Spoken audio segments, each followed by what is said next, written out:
રાજ્યભરમાં આજે નીટ યુજીની પરીક્ષા યોજાશે। સુરતમાં 22 કેન્દ્ર પર 10,317 વિદ્યાર્થી પરીક્ષા આપશે। પરીક્ષાને લઈને કડક સુરક્ષા અને નિયમો જાહેર।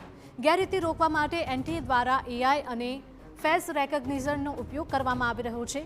શંકાસ્પદ હિલચાલ સામે ફ્લાઇંગ સ્ક્વોડ લેશે તાત્કાલિક એક્શન। બપોરે 2 વાગ્યાથી સાંજે 5 વાગ્યા સુધી આ પરીક્ષા યોજાશે। બપોરે 1:30 વાગ્યા પછી કોઈ પણ સંજોગોમાં પ્રવેશ નહીં મળે।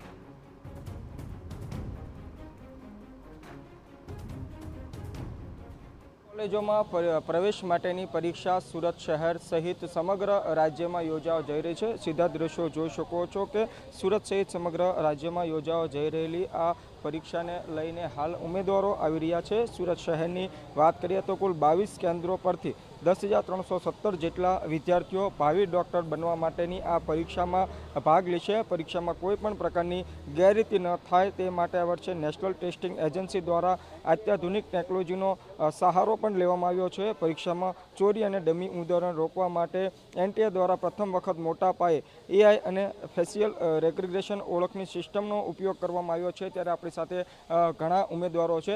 જે રીતની પરીક્ષાઓ છે, કેટલી તૈયારીઓ, કેટલો વિશ્વાસ? કોન્ફિડન્સ તો 100% છે। 2 વર્ષ મહેનત કરી છે તો એ પ્રમાણે રિઝલ્ટ મળવાનું જ છે, આજે નહીં તો કાલે। તો ડર તો છે થોડો, બટ એનાથી વધારે કોન્ફિડન્સ છે કે થઈ જશે। ડમી ઉમેદવારોને રોકવા, ચોરીઓ રોકવા માટે ખાસ તૈયારીઓ કરાય છે। હા, એટલે પ્રોપર ચેકિંગ ને બધું થાય છે, ડ્રેસ કોડ બધું જ આમ પ્રોપર કરવામાં આવે છે અને આમ સારું છે કે જેટલાએ મહેનત કરી છે બસ એને જ રિઝલ્ટ મળશે। કેવી તૈયારીઓ કરી છે? તૈયારી તો આમ બહુ સારી થઈ છે, બટ સ્ટીલ કોન્ફિડન્સ નથી। પણ આમ લાગે અત્યારે એક્ઝામ ટાઈમે ડર જરાક છે મગજમાં કે શું થશે। બસ રિઝલ્ટ સારું આવે એવું આશા રાખીએ છીએ। અન્ય એક ઉમેદવાર છે, આપ જણાવજો, પરીક્ષા આપવા આવ્યા છો, કેટલી કલાકોની રોજની મહેનતો છે? हाँ, एक्चुअली लाइक वो डिपेंड करता है मुझ पे कि मैं कितना मतलब मुझसे होता था, लाइक जब भी मुझे पढ़ने का होता था, अगर मेरी तबीयत भी सही नहीं होती तो मैं पढ़ती थी। मतलब वो तो डिपेंड करता है, बट एटलीस्ट 8 आवर्स प्लस तो होना ही चाहिए अगर आपको नीट जैसा एग्ज़ाम निकालना है तो।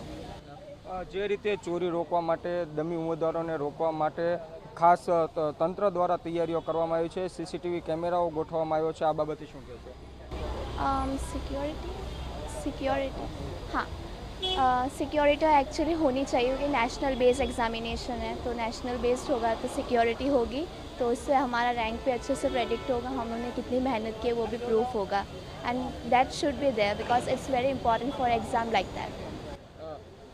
જે રીતની પરીક્ષાઓ છે, આપ જણાવશો કયા વિસ્તારમાંથી આપ આવ્યા છો? मोस्टली तो मैं यही मेरा है कि मुझे अपना एग्ज़ाम निकालना है, मुझे अपना 100% बेस्ट देना है। लेट द पेपर भी एनीथिंग, पेपर हार्ड हो इजी हो उससे फ़र्क नहीं पड़ता है, बट मैंने जितना मेहनत किया है उसके अकॉर्डिंग मैं करके आऊँगी। પરીક્ષાનો શું સમય છે, ક્યારે રિઝલ્ટ છે?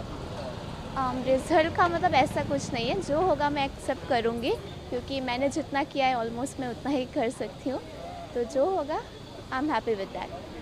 સીધા દ્રશ્યો જોઈ શકો છો અકલ, અલગ અલગ પરીક્ષા કેન્દ્રો પર બહોળી સંખ્યામાં જે પરીક્ષાર્થીઓ છે તે અહીંયા પહોંચી ગયા છે અને બપોરના 1:30 વાગ્યા પછી કોઈ પણને અહીંયા પ્રવેશ આપવામાં આવશે નહીં। એટલે સમયસર પહોંચી જાય તે માટે હાલ જે ઉમેદવારો આવ્યા છે ત્યારે ખાસ કરીને જે પ્રકારે ભૂતકાળમાં ઘટનાઓ બની છે, ડમી ઉમેદવારો આવતા હતા તેને રોકવા માટે હાલ જે સીસીટીવી કેમેરાઓ છે તે ખાસ મૂકી દેવામાં આવ્યા છે અને કોઈ પણ ચોરી કરતા ઉમેદવારો જણાશે તો તેઓ વિરુદ્ધ કાર્યવાહી કરવામાં આવશે।